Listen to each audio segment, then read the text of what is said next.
How to seal rim joists with FROTH-PAK sealant like a pro. You need FROTH-PAK sealant, Tyvek hooded coveralls, eye protection and respirator with organic vapor and P100 cartridge, nitrile gloves, and a trash bin. First, make sure all flame sources are extinguished. Then, prep the area and double-check the manual. Next, check that the kit contents are between 70 and 120 degrees Fahrenheit. Then, mix the tanks. Lift the InstaFlow dispenser from the box and fully uncoil the hose. Now, coat the inside face of the InstaFlow dispenser with petroleum jelly. Fully open both tank valves. Then, check for any product flowing through the lines. If there's no product, shut the tanks off immediately and check the troubleshooting guide in the manual. Pull the trigger of your InstaFlow dispenser and dispense until both streams are equal.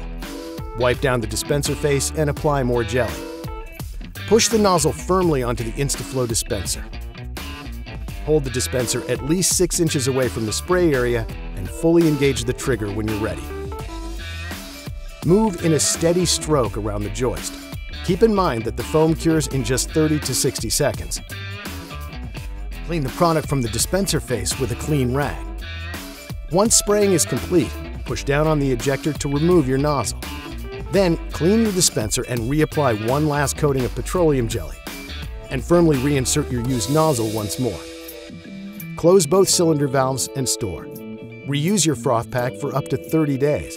Continue ventilating the area for at least another hour. That's it. FROTH-PAK sealant, up to 2 inches thick by 4 inches wide, can be left uncovered. Need fuller coverage? Use our FROTH-PAK insulation kits instead. And that's how you professionally seal rim joists with ease using FROTH-PAK sealant.